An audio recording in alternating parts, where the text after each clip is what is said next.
Hello everyone, and welcome to Classic Gaming Today, where we take a look at the gaming experiences of the past through the eyes of the present.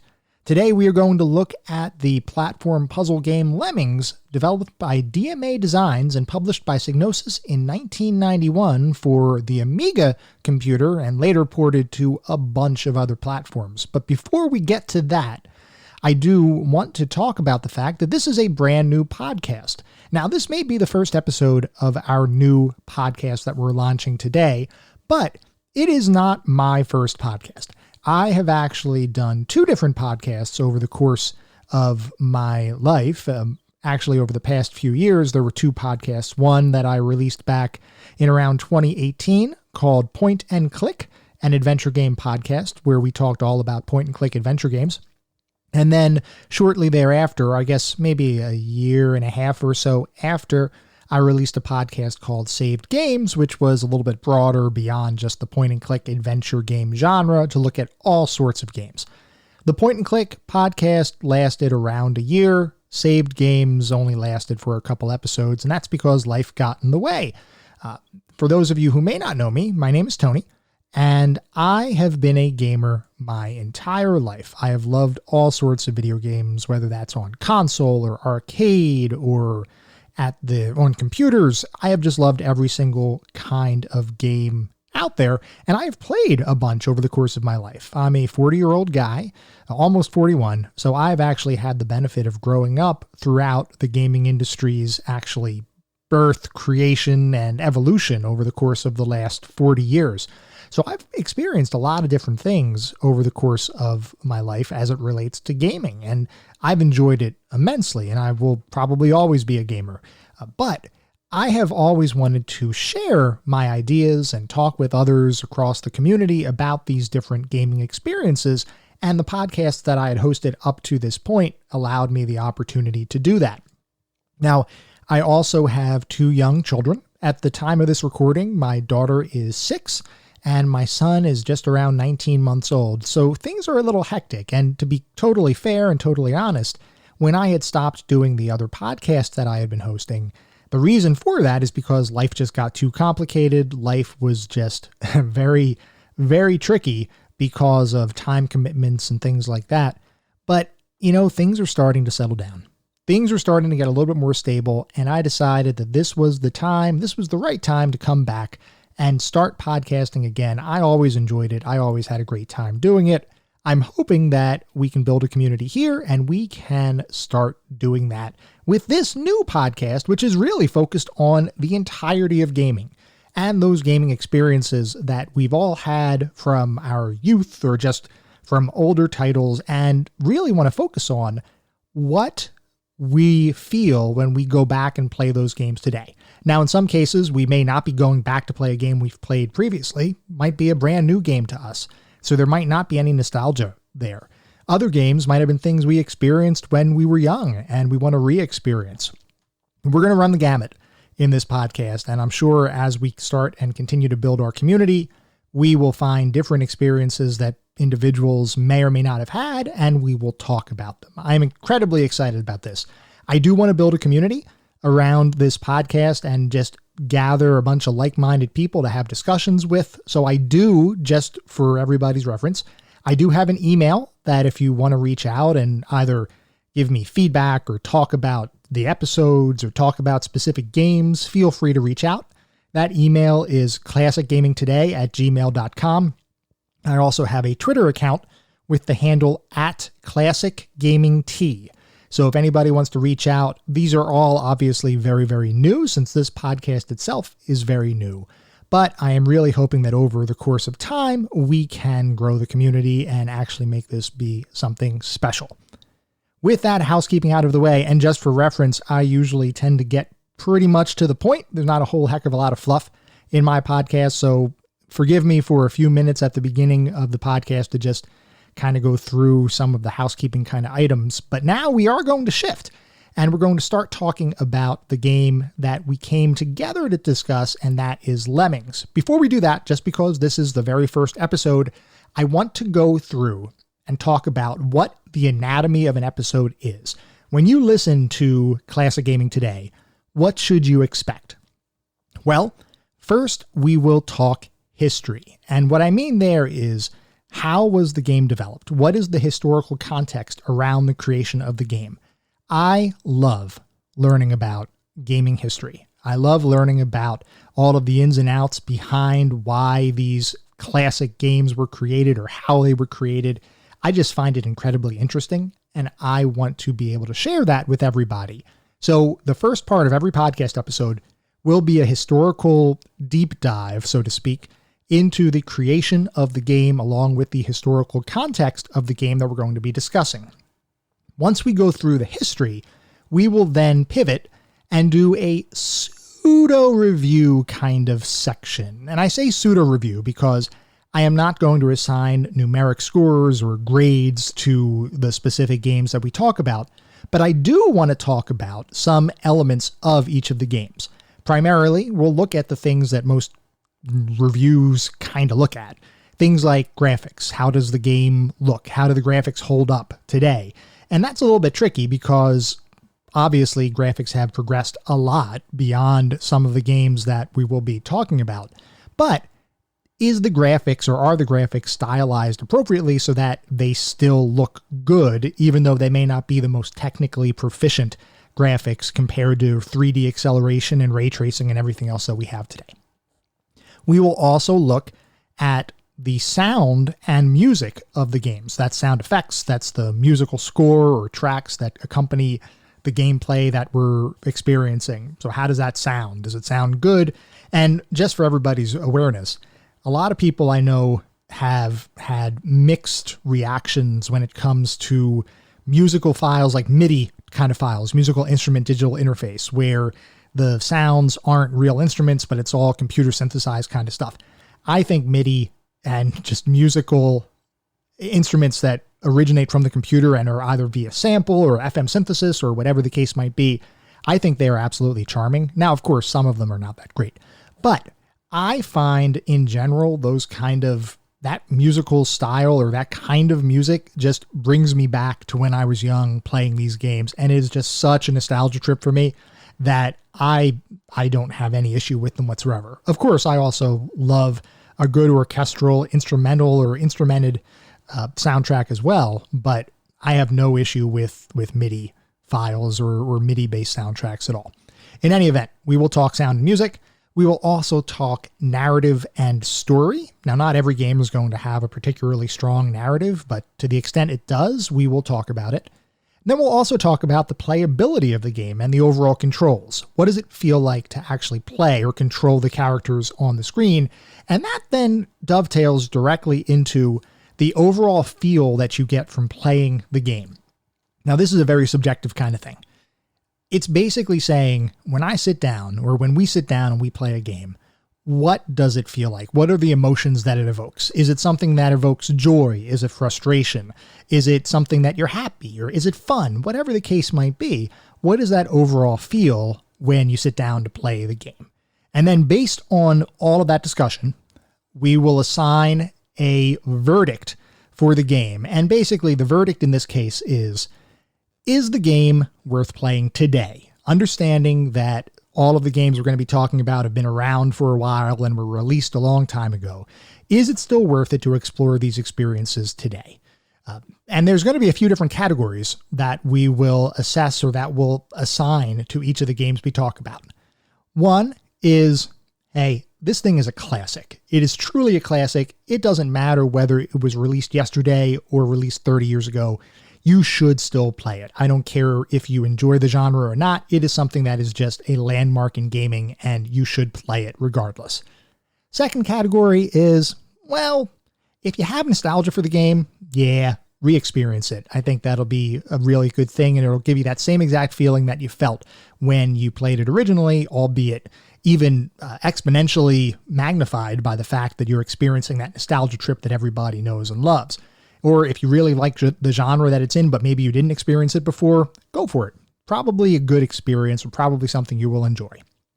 Third category is, can't really recommend it.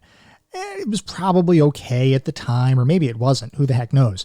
But I can't really recommend you to play it today. If you really want to try it out, I'm not going to stop you. I really can't stop you, but I'm not going to be able to recommend it and say, yeah, this is something that I would give my stamp of approval to unless you're really interested or curious about what it is. And then the final category is reserved for those games that, for whatever reason, should be left to the historical footnotes or left in the annals of history because they're just not something you should need to experience today. There's other experiences out there, whether they were older or newer, that just completely overshadows the game that we'd be talking about, and we don't really need to go down that path. So that is the anatomy of an episode. I'm going to stop talking overview, and we are going to get started talking about Lemmings. Lemmings is a game developed by DMA Designs and published by Psygnosis in 1991 for the Amiga computer, which was then, as I stated earlier, ported to a number of other platforms. Now, the history behind this, or the story behind the creation of this game, is pretty darn interesting. And it starts in the mid-'80s. And in order to talk about this, we have to talk about the computing scene from the early to mid-1980s. Because at the time, you didn't have a ton of large, gigantic developers creating a lot of different computing experiences. You didn't have people that had fully figured out how to deliver the experiences that would become synonymous with computer gaming in the future. No, instead, you had such a large degree of experimentation out there, and you had a ton of people that were just trying things. Computers were relatively new from a gaming perspective. Now, certainly, there were games that existed for computers well before the mid-'80s, and you can look back into the 70s and even before that to look at some of the text-based games that were out there, and even some of the graphical-based games that would eventually evolve into arcades and consoles and things like that. But from a computer perspective, generally speaking, computers were thought of as business machines at the time. You had some computers that could display some graphics or could play some games, and certainly there were developers and publishers that were creating games for computers, but at the time, they were primarily business machines. But in the amateur community, there were a lot of individuals that were getting together and were meeting in computer clubs that were really dedicated to trying to figure out how to create these gaming experiences. They enjoyed playing games and they wanted to create these games for other people. And to talk about Lemmings, we have to focus on a few key individuals. And this is not meant to be an all-inclusive, everybody who worked on Lemmings kind of thing. But there were a few individuals that were really instrumental in getting this thing going. And they were Russell Kay, Mike Daly, Steve Hammond, and David Jones. So those four individuals met at an amateur computer club back in the mid-'80s, and it was a club called the Kingsway Amateur Computer Club, which was located in Dundee, Scotland. So this is over in Europe, and these individuals met together, and they started just kind of collaborating and figuring out how they could create different games and different gaming experiences. And once again, this was purely an amateur kind of thing. It was just getting together and trying to figure out how they could utilize computers to the best of their ability to create awesome, or in some cases not so awesome, gaming experiences. Now, I do want to talk a little bit about microcomputers, which is a little bit of a different subset of computers than what some people might be familiar with across the rest of the world. So computers in the United States mostly were business related. In Europe and some other territories, there were microcomputers which had a much larger gaming kind of following. And you think about machines like the Amiga or the Commodore 64.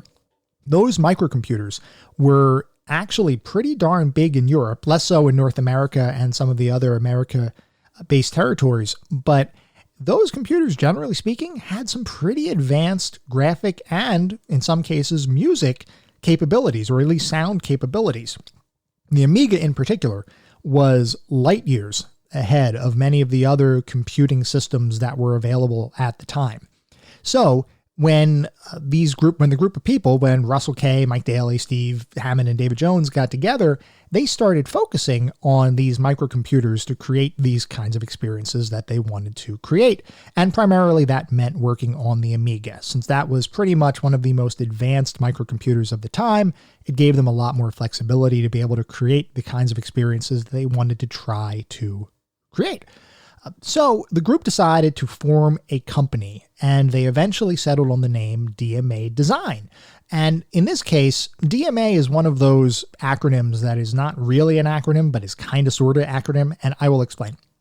So DMA, if you listen to any of the interviews with the individuals that started up the company, DMA, generally speaking, stands for Direct Memory Access, which is commonly known as a computer programming term, which, given that all of these individuals were really into computer programming, kind of makes sense. You could also, you've also may have heard the term DMA if anybody listening to the podcast has worked on retro computing hardware, specifically sound cards, where you might have to set your DMA within your AutoExec BAT file and make sure that your set blaster command is updated. I think it's AutoExec BAT. I don't think it's config sys for the set blaster. I could be wrong about that. I have a bunch of retro computers, but right now, for whatever reason, I'm not entirely sure which file that goes in. I think it's AutoExec BAT though. In any event, so DMA stands for Direct Memory Access. And according to an interview that I had heard between the group, they said that abbreviation or that acronym stood for maybe like a night before DMA just became DMA. And there was really then no other significance behind the letters of DMA Design. You could almost think of it similarly to id Software for anybody who knows the story behind id and the development that they had eventually worked on. So id Software is most famously known for first-person shooter titles like Wolfenstein 3D and Doom and Quake and all of those great titles.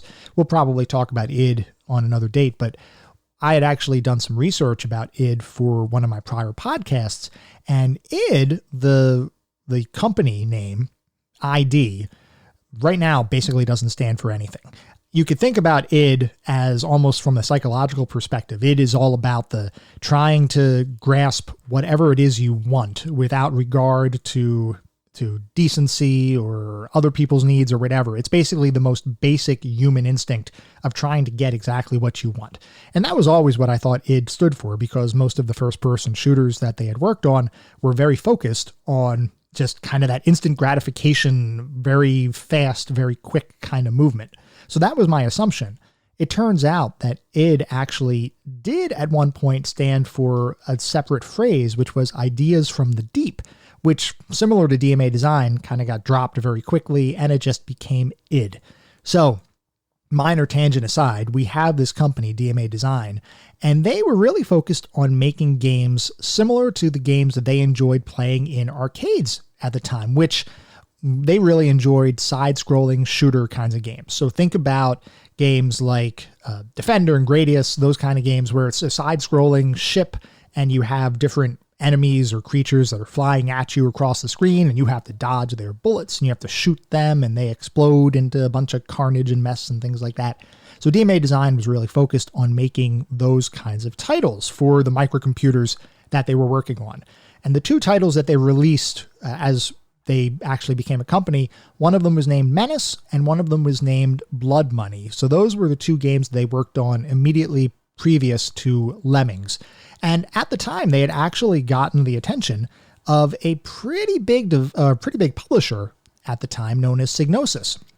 Now, Psygnosis had published some pretty high-quality titles. Probably their most well-known from the time frame was Shadow of the Beast, which was a side-scrolling, beat-em-up, adventure-ish kind of game that they got some notoriety and fame for. But Psygnosis had caught wind of DMA Design, and they ultimately decided to publish their games. So Menace and Blood Money, Psygnosis published, and it kind of fit in with the overall style of what Psygnosis was trying to do.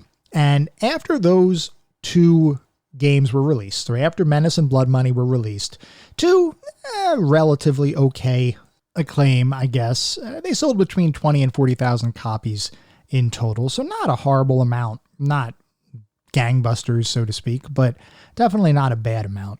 And after they released those two games, they started to think about what they should work on next. And once again, those two games, very, very traditional side-scrolling shooter kinds of games. So they started to play around with different ideas. And they were trying to figure out, well, what is the next step? What is the next game that they are going to look at and try to create?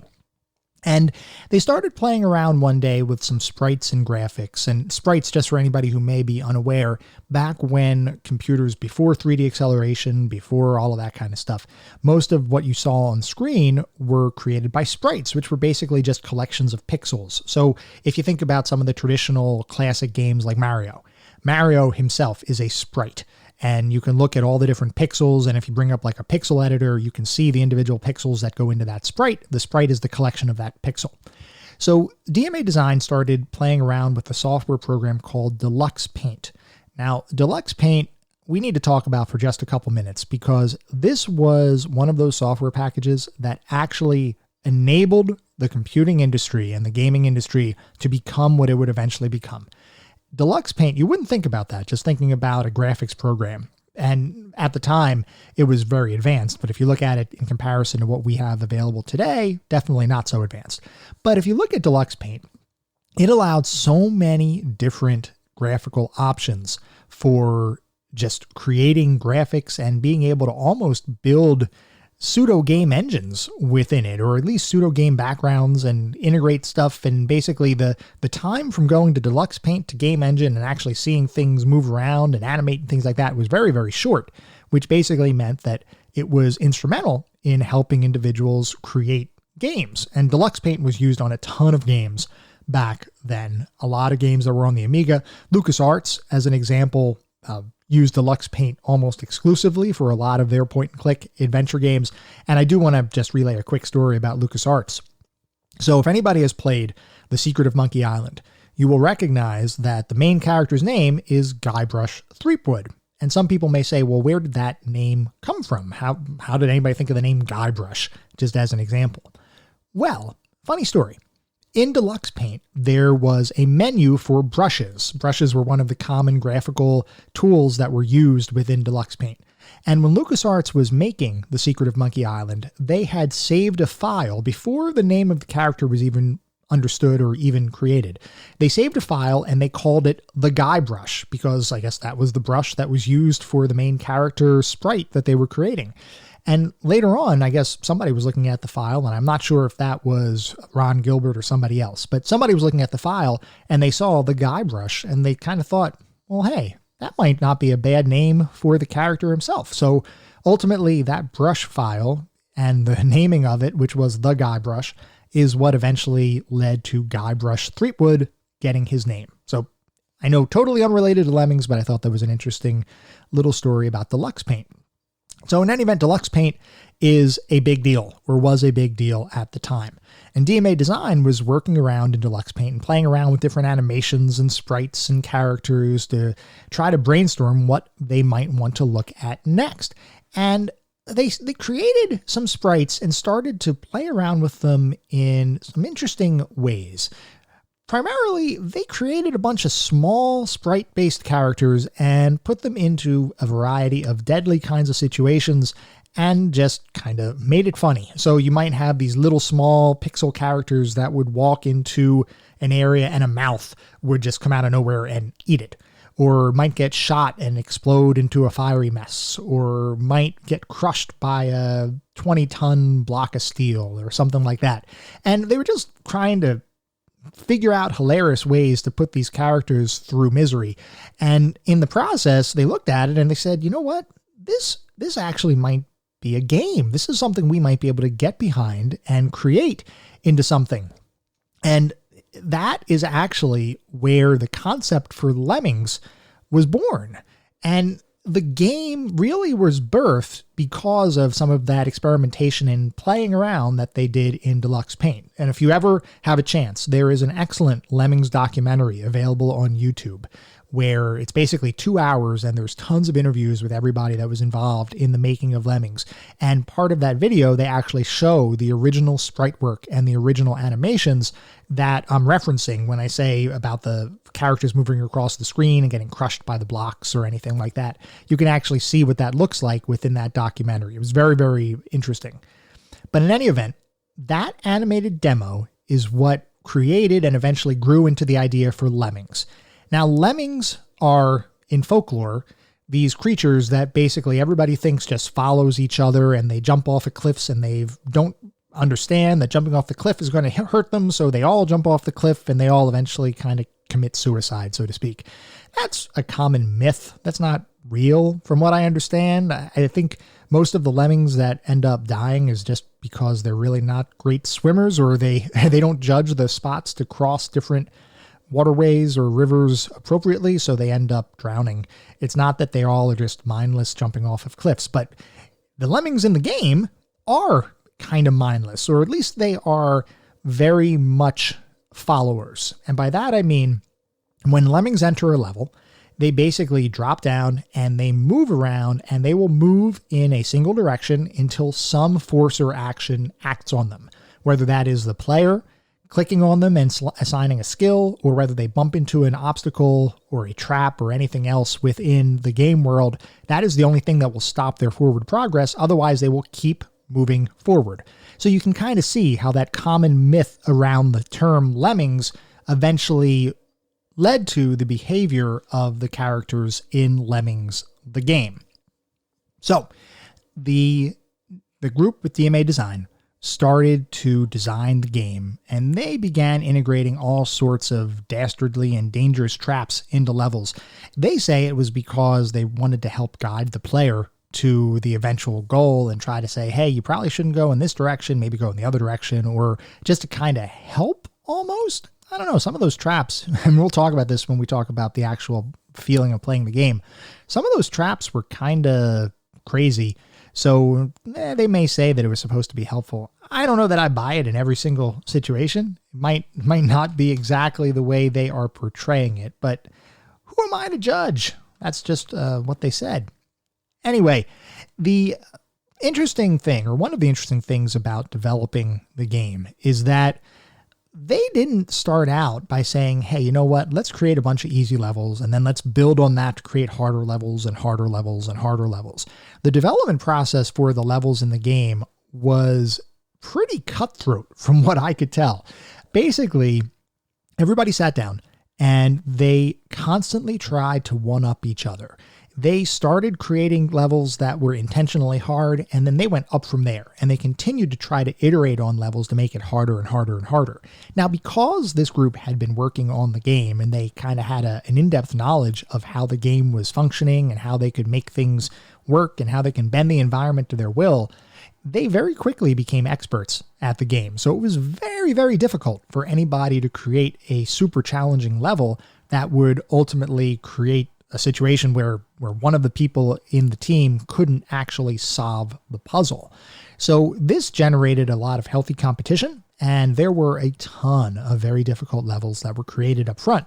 Now, instead of starting with the easy and working up to the hard, the group started with those hard levels. And then they looked at, well, how could we make this easier? Because they recognized that you couldn't just get into the game and just start up at super insane difficulty and expect anybody to want to stick around and play it, because there is certainly a learning curve associated with anything, but in particular a puzzle game, you want to be able to ease the player into it.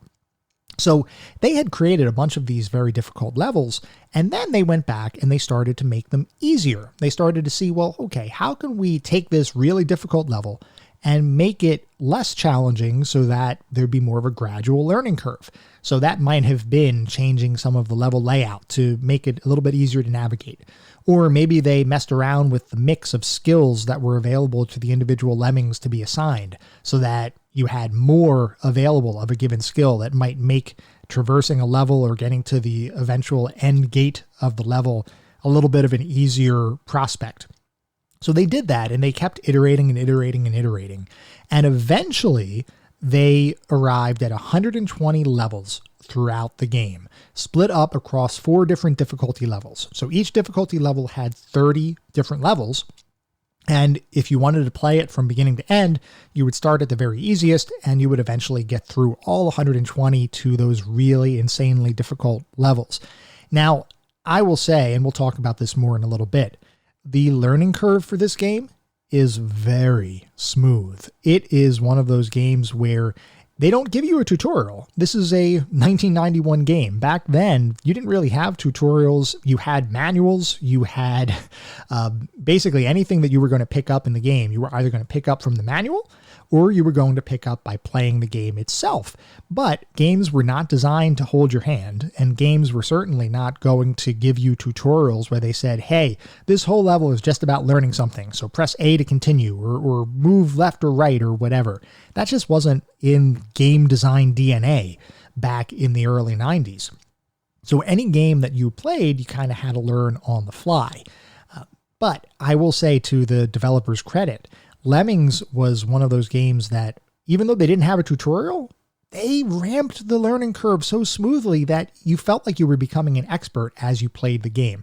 It was kind of awesome the way they did that. I have no idea if they had fully intended to do that or if that was just happenstance based on how they were designing the levels and how they were designing the difficulty that they were working on. But it really made for a very smooth learning curve in the final product. Now, of course, with any game, there's graphics. There's also a lot of times music that's included. And there is a little bit of an interesting story here in that the original tracks for the game were all effectively ripped off themes from 50s, 60s kind of television shows. Some of the examples I saw were Batman, A-Team, which I guess was a little bit later, but regardless, Mission Impossible. So basically, the original music for the game was all not just derived, but effectively ripped off from these older television shows. And it created a sense of almost action as you were trying to save these lemmings as they moved around the level and you tried to get them to the exit gate. But unfortunately, copyright law existed. Now, even though the computing industry and computer games in general were kind of the Wild West back then, there was not nearly as much regulation or governance as what exists today. There was starting to be a focus on copyright, and DMA Design didn't really think about it from that perspective.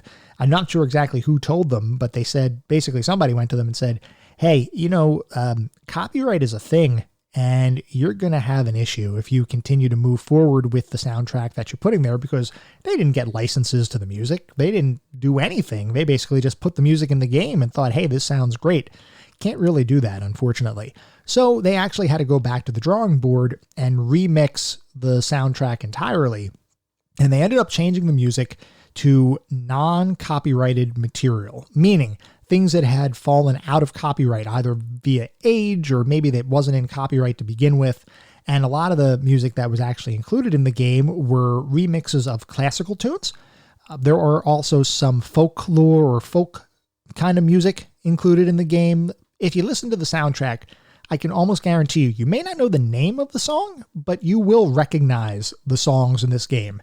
And the version I played, so I played this game on a 486DX4 100 megahertz pure DOS machine. So I was dealing purely with synthesized music. I did hear that there are some other versions, like the CD version of the game apparently has better music. We'll listen to that, or we'll take a look at that when we get to the music and sound section of the review.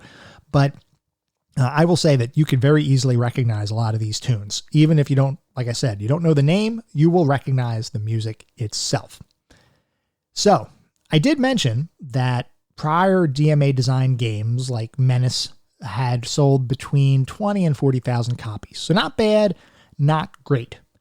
Lemmings was released, and it sold 55,000 copies on its first day of release. So literally outsold in the first day all of the titles, the 2 titles at least, that DMA Design had worked on previously. Lemmings went on to be ported to a ton of different platforms across different computers and video game consoles. It was ported from Amiga to MS-DOS, to the Macintosh, to Nintendo, to Super Nintendo, Sega Genesis, the CDI. The CDI, I love the CDI, by the way. We will talk about the CDI eventually. But it was ported everywhere. It was one of the most widely ported games out there, especially at the time. You can almost think of it comparable to Doom in that it was just ported everywhere. Now, Doom ultimately was ported literally everywhere. You can play it on I think you could play it on a toaster oven at this point, but Lemmings was ported to a ton of different places, and that was part of the cultural significance that Lemmings would eventually create. Basically, if you were a child or you had a computer in the early 90s, you probably played some version of Lemmings over the course of your life. I can almost bet you, I can almost guarantee that everybody that was alive around then, or at least if you were of an age where you can play computer games, and you had a computer, you probably played some type of Lemmings game. Now, I will say that every different port that happened had different kinds of capabilities associated with it. Psygnosis as a publisher was really focused on trying to make the games as good as they could be for the platform that they were running on. So as an example, we talked about the Amiga and how that was a very graphically and musically advanced computer program or computer platform. So the Amiga version of Lemmings looked great, sounded great. You convert that to the Commodore 64, it may not look or sound quite as great. MS-DOS is going to sound and look a little bit different. The consoles are going to look and sound a little bit different. The one thing I did notice as well is that there were more platform differences beyond just the visual and the audio. There were actually differences in some of the difficulty between platforms. Certain platforms had a different mix of skill sets for different levels than what other platforms did. So I played on the MS-DOS version. I know Amiga had some different skill mixes for some of the levels that might have made things a little bit more difficult. On some of the consoles, like on the Super Nintendo and the Sega Genesis versions, there were actually other difficulty levels beyond Mayhem. And Mayhem was the top difficulty level in the computer releases. But those consoles had other difficulty levels beyond that were even more challenging than Mayhem. Now, some of them were just ported levels from expansion packs and things like that. But regardless, it was a different experience. So each platform kind of got the game that worked the best for that platform. And Lemmings became a cultural phenomenon. Not quite as popular as some of the current kinds of games that are really just prolific across the entirety of computer gaming. But if you, like I said, if you were alive in the 90s, you probably know about Lemmings. Over the course of the years that followed the initial release of Lemmings, there were a ton of follow-ons and sequels that were created, and these were all created by DMA Design itself. Of course, there were others that went beyond that. So first, Oh No, More Lemmings, which was a direct expansion to the first game, which had some additional difficulty levels and was basically hey, you completed the first, you completed Lemmings, here's more. And that's why it's called Oh No More Lemmings. But it was apparently a very difficult game. I did not play that one yet. I do want to get into that eventually, but I did not play that at this point. There were also a number of themed Lemmings game releases. There were some Christmas and holiday Lemmings releases, which were a little bit smaller add-on packs that obviously had some theming around them, around the holidays and things like that. Eventually, there were a couple of actual sequels released. Lemmings 2, which was subtitled The Tribes, which basically took the initial concept of the first game, where you had a bunch of lemmings and you had 8 core skills that you could assign to them, and they expanded it so that each individual tribe in Lemmings 2 had their own subset of skills that would be applied to whatever environment you were working through. And each tribe had different environments that they had to move through. So take those 8 skills that you had in the original Lemmings and basically blow it up by the number of tribes that were in Lemmings 2, and you had a much more complex environment, a much more complex game than what the original Lemmings was. And then eventually there was a Lemmings 3, but at this point DMA Design was ready to move on to something else. They had been working on Lemmings then for years. They had made had a lot of great success with Lemmings at that point. Lemmings 3 was a turning point. They had actually worked out a deal with the Children's Television Workshop, which, if anybody doesn't know, that is the company behind Sesame Street, which is probably their most well-known property. And they had a deal where Lemmings was becoming such a cultural phenomenon at that point that they were looking at how do we take Lemmings and take it off of the computer screen and make it be an actual media property. How can they take Lemmings and make it into some sort of animated cartoon or whatever that could then even blow up more? And if that actually happened, I bet you Lemmings would still be talked about today more so than what it is. But unfortunately, like I said, DMA Design was ready to move on at this point. They did not put their A effort into Lemmings 3. They kind of just wanted to get it done, and that ultimately proved to be its downfall. Lemmings 3 was not critically well received, certainly not as well received as the prior releases, especially the first one, which got almost universal acclaim when it was released. But that's not to say that Lemmings was a failure. Across all of its properties and platforms, Lemmings would eventually sell over 20 million copies of its game just across all of the platforms that it was released on. That's a major deal. That is a big deal as far as overall sales. So there is a definite legacy here to Lemmings. And even after DMA Design decided to go off and work on different things, there were still numerous spin-offs that continued to be made without their involvement in the Lemmings universe. So, and there's even Lemmings games today. There is a Lemmings game that was recently released on mobile platforms, which I was going to play, but they have some microtransactions in there that are focused on actually generating energy in order to complete levels, which to me just was a major turnoff. In any event, it continues to exist into this day. It's not talked about in the same breath as some of the other landmark computer game or video game titles like Doom or Quake or even things like System Shock. It's just not talked about quite as much as those, but it definitely has a legacy. It lives on a bunch of individuals' best game ever lists. And in fact, there is a statue of Lemmings in Dundee today, where DMA Design's original office was, or at least in that same city. There is a statue depicting Lemmings. So it was a big deal. Now, like I said, DMA Design would go on to do other things. They wanted to get out of the Lemmings game and they wanted to do something else. So you might think, well, Lemmings, 20 million copies sold. That's a pretty big deal. That's probably one of their major successes. And I would say, yeah, that was definitely a major success for DMA Design. But in reality, it was not its most successful property because DMA Design over the years would eventually turn into, and this was via acquisitions and mergers and all this kind of stuff, but it would eventually turn into Rockstar North, which some may realize is the company that would eventually create Grand Theft Auto. Now, Grand Theft Auto, that's one that is still in gaming culture and is extremely significant. So to think about, this company started with a couple of side-scrolling shooter games, eventually created Lemmings, which was a well-revered platform puzzler, and then created Grand Theft Auto. To say that there's a legacy there, and to say that they were successful, would be an understatement. It is now time to transition to our review or pseudo-review of the game, depending on how you like to classify it. So we are going to transition, and we're going to talk about what it feels like to actually play Lemmings.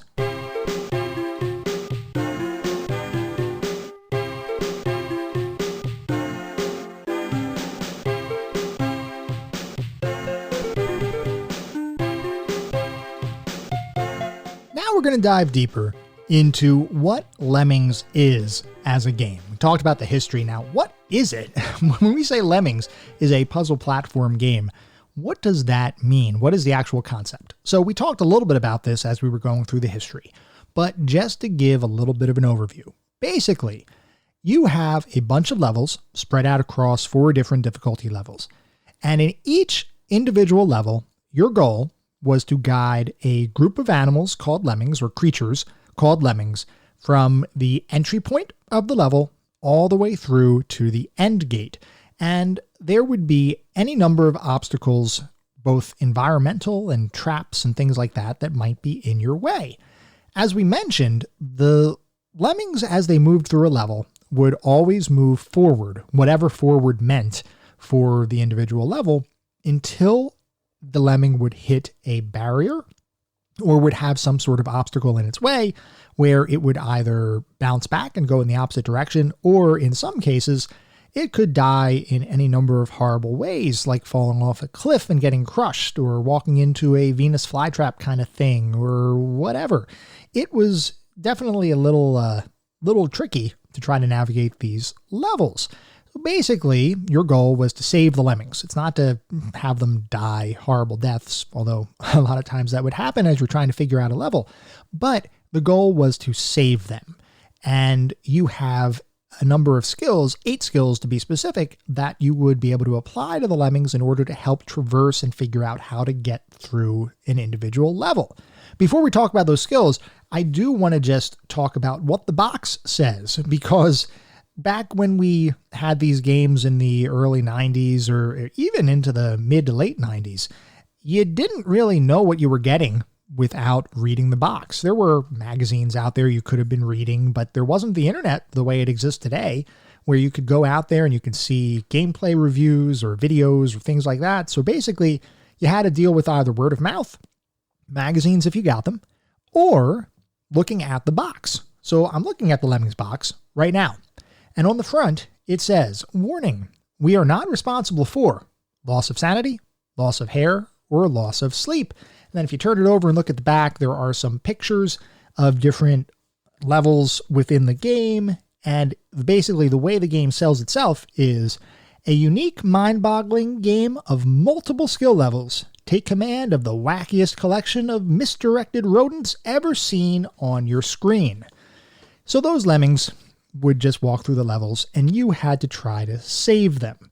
I mentioned that there are 8 skills that you can apply to lemmings to help get them through a level. And depending on what level you were working on, different skills could or could not be used. So we'll go through the skills real fast just so that everybody understands what those skills are. You had floaters. Basically, a floater is somebody that they drop off a high height, they will not die. They open up an umbrella and in a comical kind of way, they float very safely down to the ground, and then they keep walking in whatever direction they were walking previously. So floaters are instrumental in making sure that you can drop off a high height and not die. You also had climbers. Climbers, basically, what they would do is move forward, and then if they reached a barrier that would otherwise make them go in the opposite direction, rather than bouncing around and going in the opposite direction, they would just keep going and they would just start climbing up whatever surface is in front of them. Now, there were some limitations there. The climbing had to be pretty much a vertical surface in order to climb up the wall, but it was definitely very useful, and that would definitely come into play in some levels where you wanted to isolate certain lemmings to start either building or clearing a path before other lemmings would get there.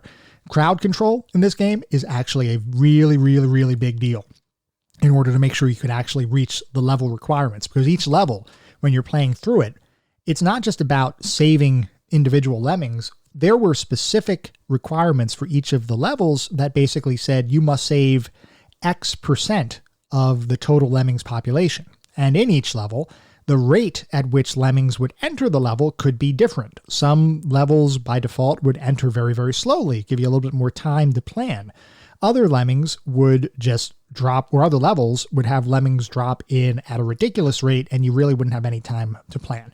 Now, there is a pause button, by the way, in the game. So technically you had some time to plan because you could always pause and look at the level and things like that. But the frequency or the rate at which lemmings would enter levels definitely added some difficulty in most instances to the experience. Going back to the skills, we also had one of the most critical skills in the game is the blocker. And the blocker, his or her primary role is to make sure that the lemmings behind it would not be able to pass. So think about a hypothetical example. You have a level. Lemmings are marching off towards a cliff. If you don't do anything to them, they will literally dive off that cliff and die. The first lemming that's in the lead that's going towards that cliff, you might set up as a blocker. That blocker would then stop in place. they'd put their hands out to the side, and then any lemming that walked to them would bounce into the blocker and get bounced in the other direction. So the blocker in that instance kind of acts like a wall in that it caused the lemmings that were immediately going behind it or immediately coming to it to reverse direction. Incredibly useful for controlling crowds.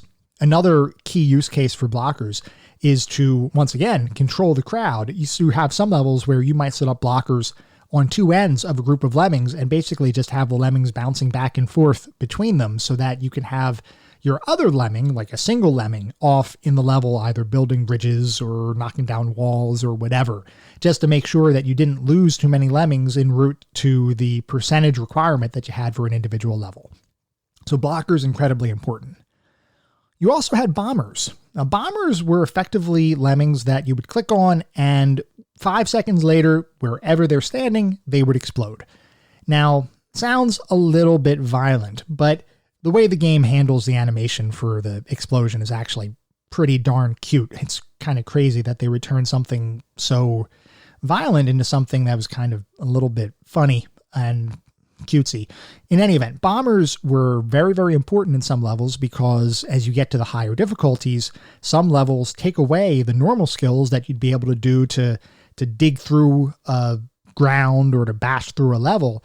And you only had bombers that you would have to use. So the trick here is that you would have to time the bombers correctly so that immediately 5 seconds after you click it, it would explode in the right place. Now, the way bombers work is it actually applied to the environment around it. It would not kill other lemmings that were near the bombers, but it would destroy the environment around it.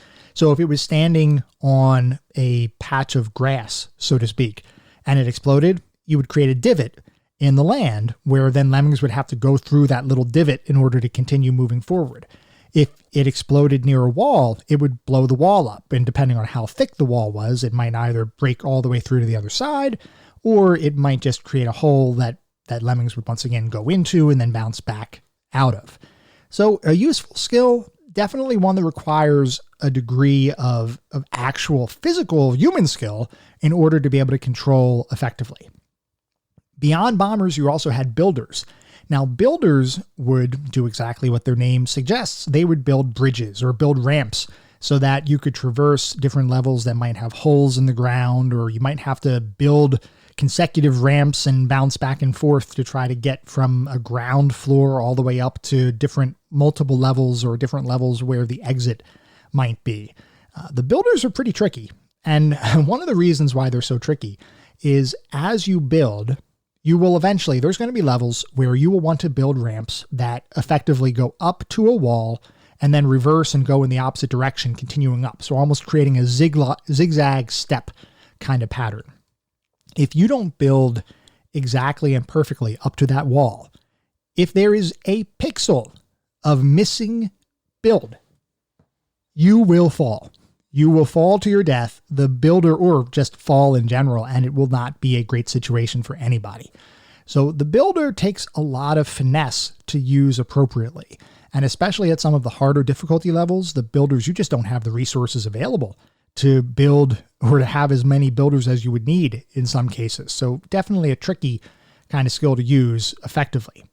You also have bashers, and bashers were pretty straightforward. Basically, you put them at a wall or you hit bash near a wall and they will bash through it. They'll punch the wall with their hands and they will create a hole in the wall and they'll just keep going. As long as there's something to punch, they're going to keep going, which is another thing because a lot of these skills just work and keep working until there's nothing else to do with that skill. So a basher is going to bash until there's nothing to bash. Even if that means they're going to walk off the edge of the stage, they will keep bashing. A blocker will keep blocking until something else happens to it. And we'll talk about some of that in a little bit because there is a trick to blockers to making them walkers again.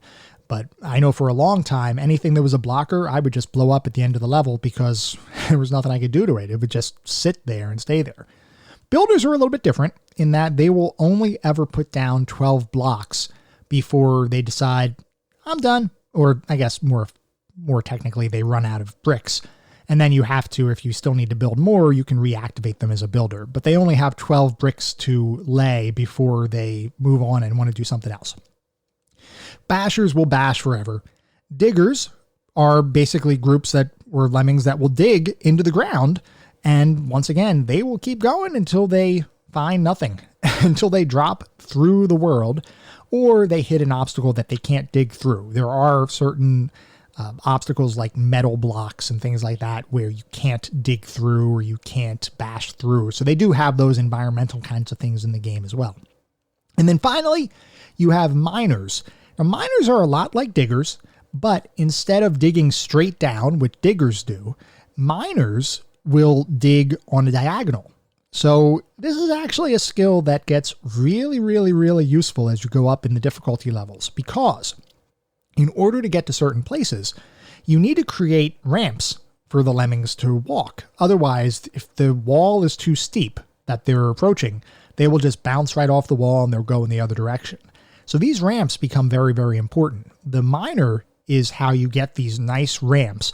And once again, this is a tricky kind of skill to use as well, because trying to judge the angle of the ramp to make sure that the ramp ends or the mine shaft ends where a lemming will be able to then climb up it without having to have the climbing skill, because a lot of these skills are very, very limited as far as how their availability is for each of these levels.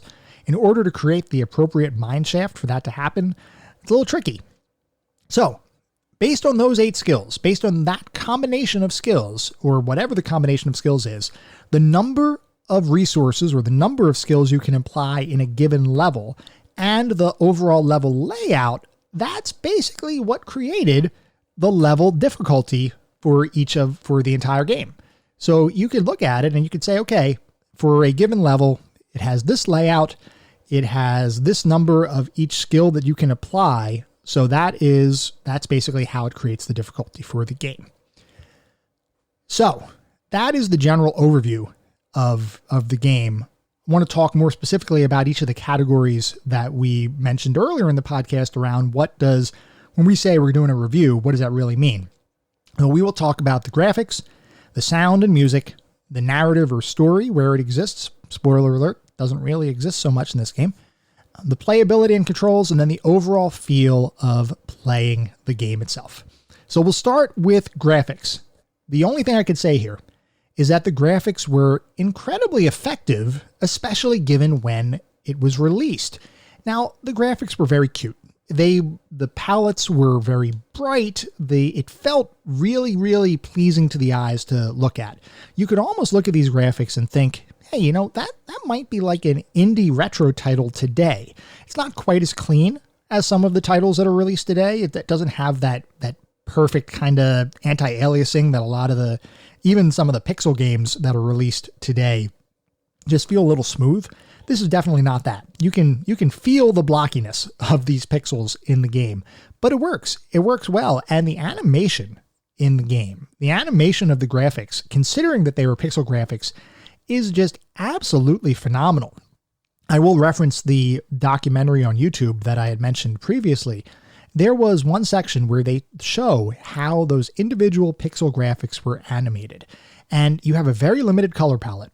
And to be able to create the amount of character that each of these lemmings had when moving and being animated, whether they were animated through their skills or whether they were just walking around, to create the character and have basically I think it was an 8x10 block of pixels.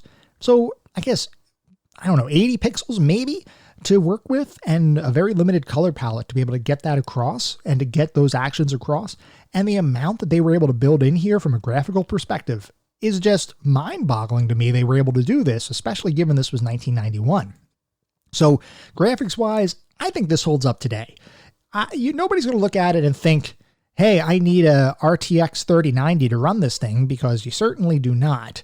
But if you look at it, if you appreciate retro pixel kind of graphics, you will appreciate this game. The graphics hold up today. The sound and the music, it's okay.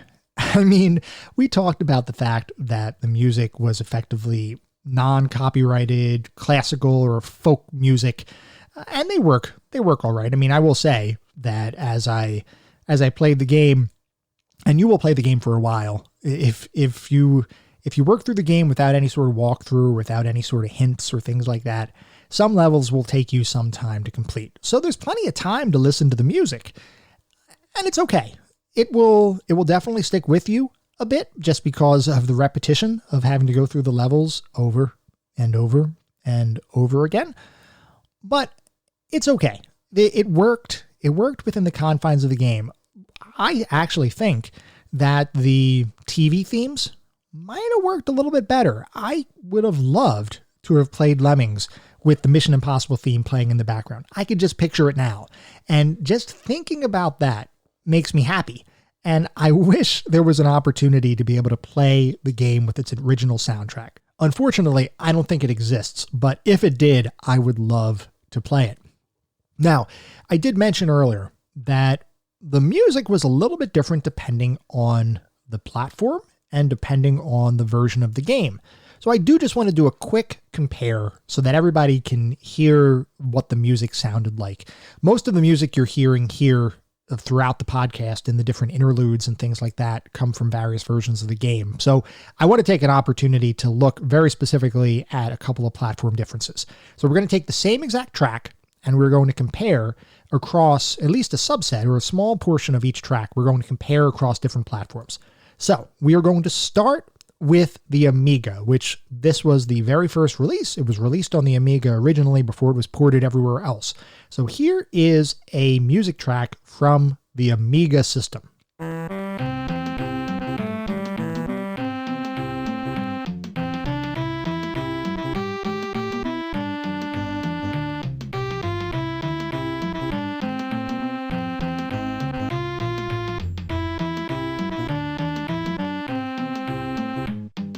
As you can probably hear, the Amiga sounds pretty darn good. They had some pretty advanced music for the time, especially when you compare it to the base floppy disk version of the MS-DOS game, the MS-DOS version of Lemmings. So let's listen to that same exact track, but the MS-DOS version, which is pure synthesis. So listen to this one.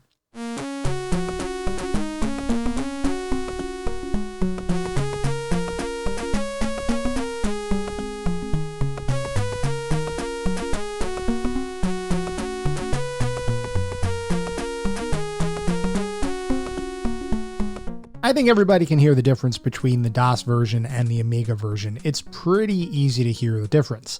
Now, I do want to listen to one other version, that being the version from the Philips CDI and the Panasonic 3DO, which actually used CD audio as opposed to synthesis. And my personal opinion, this sounds kind of awesome. So let's take a listen to that one.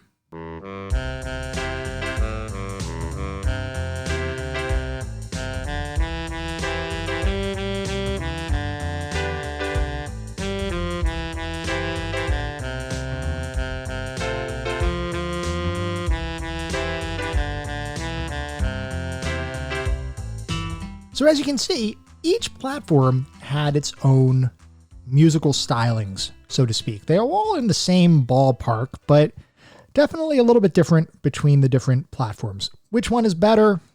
That's a personal preference kind of thing. I don't really feel the need to judge which platform is better. The music overall, though, it fits within the game. Is it the best soundtrack in the world? Not really. But it works. It's not something that is egregious. Although I will say, as I was playing this at various points, my wife would say, "Oh my God, are you playing that again? I'm sick and tired of hearing that song." And of course, there's nothing I can do about it. I had to get past the levels. But for somebody who's not playing it, might be a little bit more irritating than the person that is actually playing the game.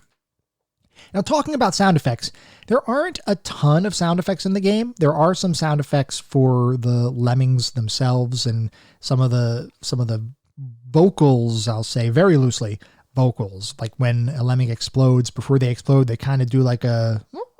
I can't do that sound, sorry. But they kind of do that noise before they explode, and there are some other sound effects to go along with that. The most important sound effect in the game, from my perspective, is the 3-click sound effect that happens before a builder stops building. So builders, just to refresh everybody's memory, get 12 blocks to build before they stop building and they start becoming a walker again. The builder and they get up to near the end of when they're almost about to run out of blocks. Their last 3 blocks that they put down will have a click that you can hear, which basically lets you know, uh-oh, this builder is about to run out of bricks. So if you need to keep building, as a lot of the levels oftentimes make you do and make you continue to build, you know you're going to have to do something. You're going to have to reapply the build skill to that individual lemming. Otherwise, it's just going to start being a walker. And if you're further into the level and you're up really high, you may just end up dying and having to restart the whole freaking level, which I've had to do countless times throughout playing the game. So that sound effect is incredibly important. Is it an amazing sound effect? Does it make my eardrums sing? No, it does not, but it is important within the context of the game. So, switching to narrative and story. There's not really a narrative or story here. Your whole goal is to save Lemmings. I do know that there were some versions of the game that did have a full motion video sequence, and this was an animated full motion video sequence, so not an acted kind of thing. But there were some versions of the game that did have a full motion video sequence at the beginning, which I guess provided a little bit of overview as far as saving the Lemmings and things like that. Okay. I mean, this is not a story-based game. It's a puzzle-based game, and it's basically a collection of puzzles over the various levels in the game. So there's really not a narrative here, and that's okay. Not every game needs a narrative. If there's not a story, then there's no story. So there's really not much to talk about here. But there is a lot to talk about when we start talking about the playability of the game or the controls of the game. Now, overall, the controls worked really well. You basically use the mouse, and you can use the keyboard as well, but you basically use the mouse to select skills from the panel of skills at the bottom of the screen, and then you click on individual lemmings to apply those skills. Now, you would think that's probably sufficient. Later on in the game, though, there are some levels with incredibly tight timing, where in order to be successful, or at least in order for me to be successful, I had to learn the keyboard shortcuts to allow me to either quick select skills without having to drag my mouse down to the bottom of the screen, click on a skill, and then click back on a lemming, or just pause the game really, really quickly because I wanted to be able to assess the situation and figure out what my next step should be. So to do that, you have the F keys, the function keys across the top of your keyboard could be used to basically shortcut to an individual skill or to adjust the rate at which lemmings were entering a level or pause the game, whatever. So those controls, being able to use the keyboard in conjunction with the mouse was incredibly important, at least for me, to be able to beat some of those later higher difficulty kind of levels. Now, if you look in the manual, there is actually a way to control the entire game using your keyboard without a mouse. Now, personally, knowing what I do about the game and knowing how I had to complete the game with the mouse and the kind of things that I had to do to control and make sure I actually saved enough lemmings at the end of the day, controlling this game via just a keyboard, I think would be almost akin to torture. I don't know how you would do it. I mean, it's possible, it's feasible, but at some of the higher level difficulty levels, and some of those levels that had really, really, really tight timing, I guess you could pause the game constantly, but that breaks the flow of the experience from my perspective.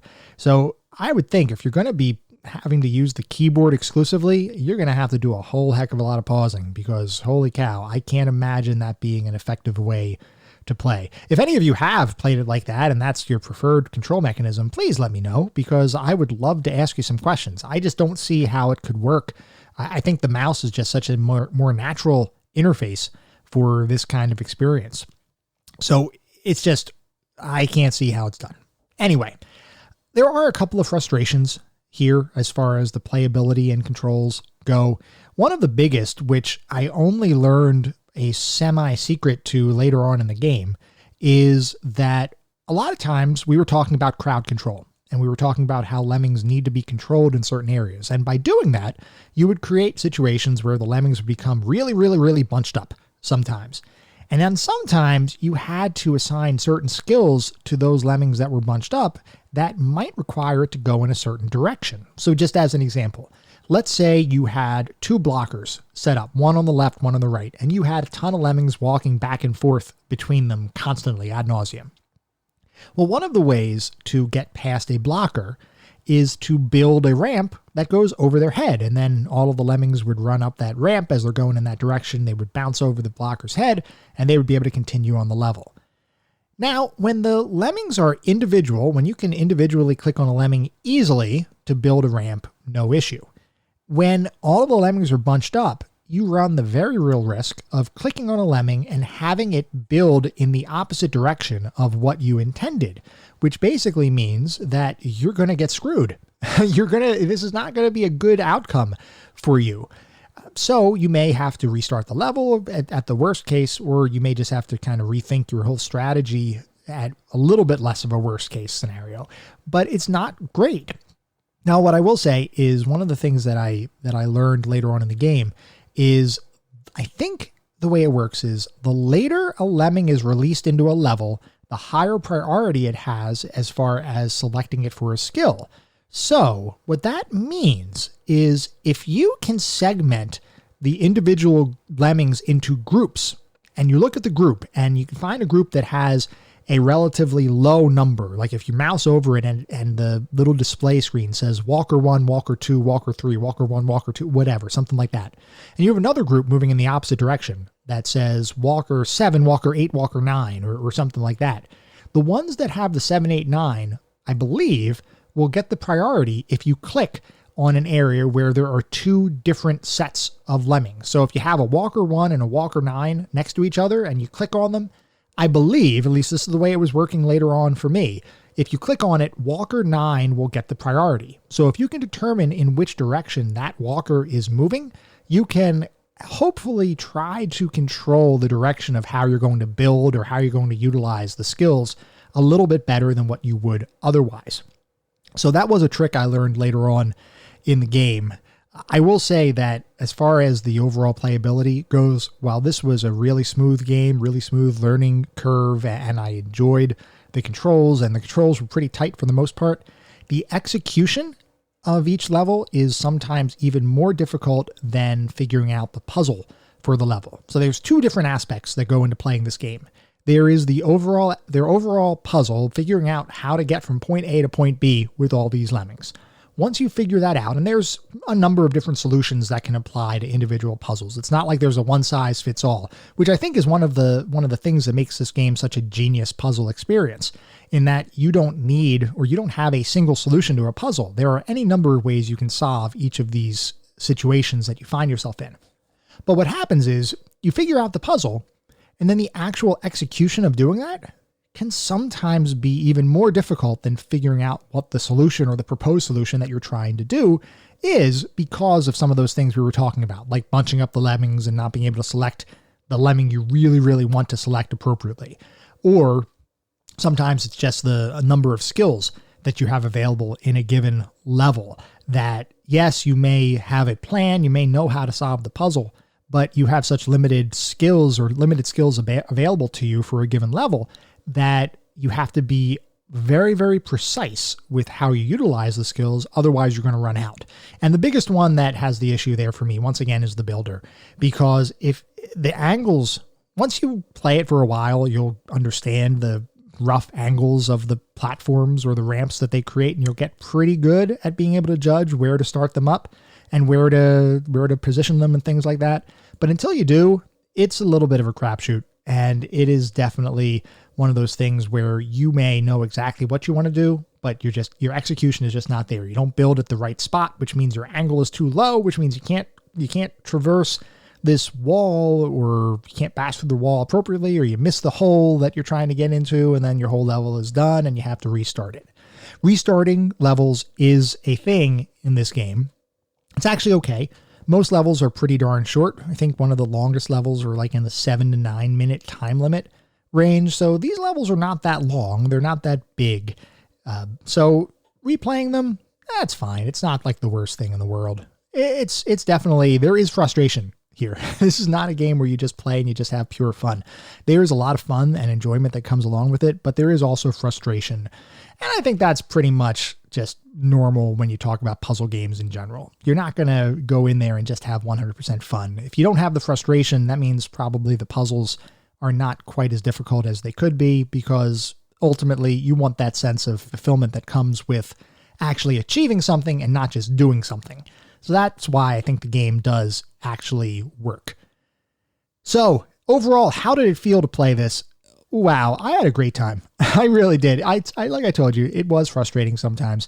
The execution for a lot of the skills and a lot of the levels have to be spot on, especially at the later stages of the game.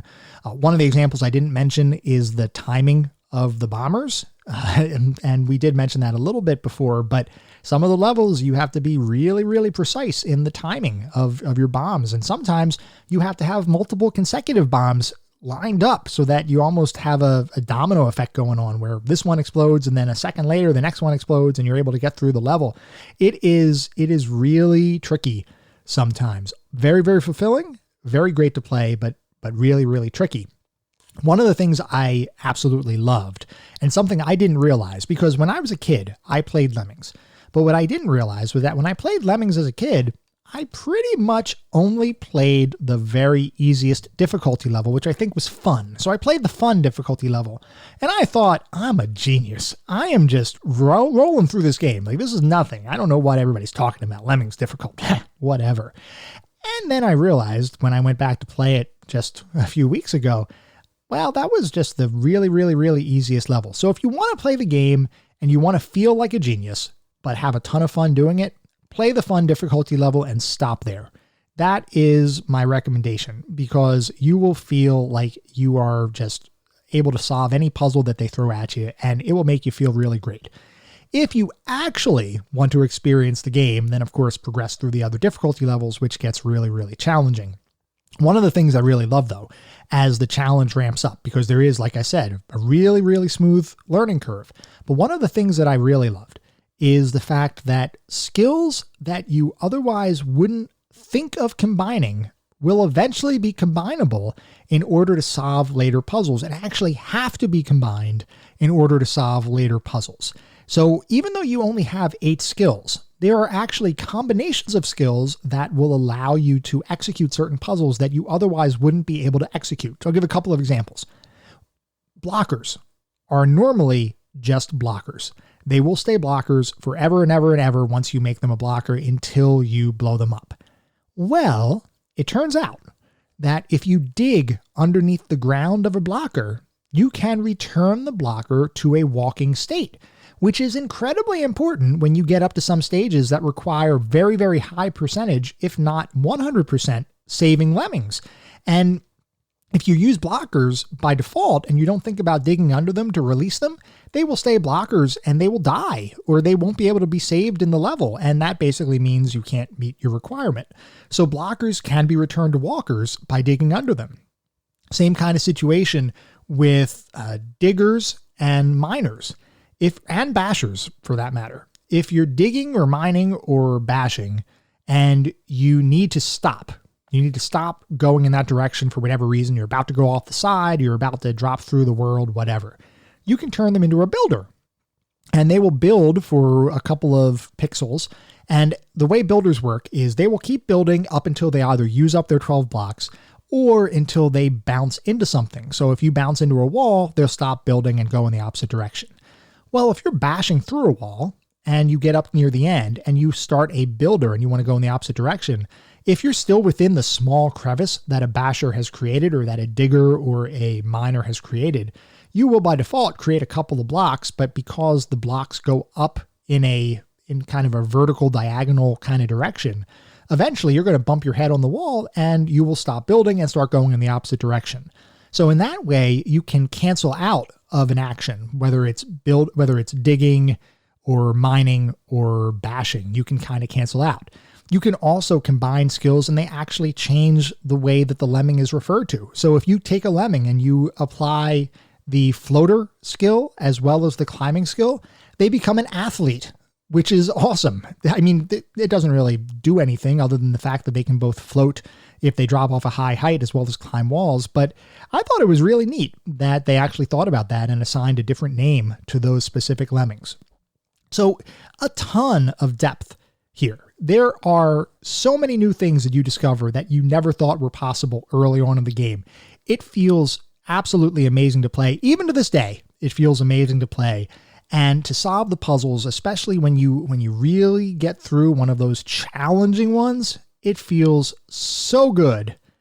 And the level diversity, yes, levels are semi-reused in that you basically have a very, very, very similar level that might apply to all the different difficulty levels, albeit with somewhat different layouts or different mixes of skills or whatever. It doesn't matter. It's just that darn good. And you will see levels that definitely repeat themselves, but they have different twists included, and every single level feels, for the most part, unique.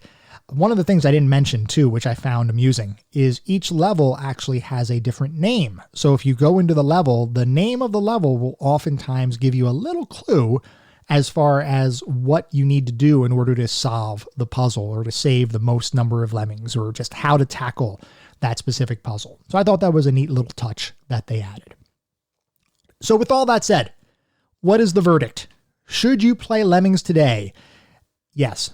Unequivocally, yes. Lemmings is a classic puzzle game. I think everybody should try Lemmings. Like I said, there are a number of different difficulty levels. If you want something that's just going to be fun and you're going to feel good playing it, there are difficulty levels that let you enjoy that.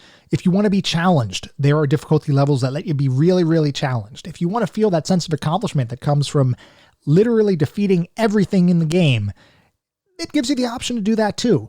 The controls work really well. The graphics look great for its age. Even today, the graphics would look fine. Sound and music, like I said, not the best, but everything else, this is a classic. It is a classic game for a reason. Everybody should play this thing. Whether you played it before or you haven't, I really recommend everybody to try it out. It is pretty easily available out there. If you do a little bit of searching, you can get a copy of Lemmings pretty darn easily. I really do recommend that you do it. I did play the game on actual older hardware, so period specific or period related hardware. It can, of course, run on DOSBox, as almost anything that was released on DOS can. So there's really no excuse. Go out and play it. I highly, highly, highly recommend it.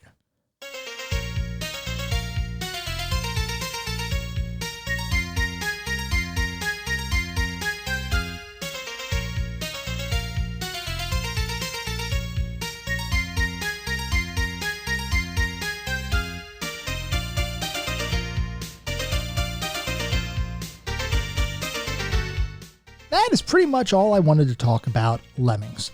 I really believe anybody that tries it is going to enjoy it, and I hope you enjoyed this podcast. This was our first episode. If you liked it, this is pretty much the general style that each of our episodes will follow. We'll start with history, we'll go into the review, and we'll pass a verdict on whether you should play it today or not. We do have, and I mentioned this a little bit earlier, there is some social media out there that you can connect with me on. There's Twitter, which I have a handle at ClassicGamingT.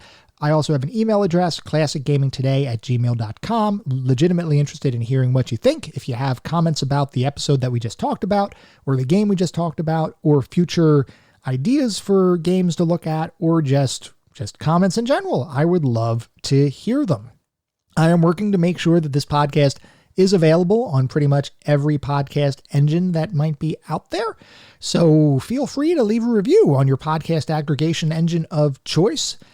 I really don't care about star counts. I mean, obviously I want everybody to enjoy the content that I'm making, but I'm not looking at, hey, leave me a bunch of 5-star reviews kind of thing. No, I am legitimately interested in hearing what everybody thinks. If you're liking it, awesome. Let me know. If you're not, let me know that too, because ultimately that is the only way we can get better, and the only way we will build the community I want to build is if we're all honest with each other and we can keep pushing for awesomeness. So I really do appreciate anybody who takes the time to provide some feedback and provide some additional information and just ideas as we go. I'm excited about this. I hope you are all too.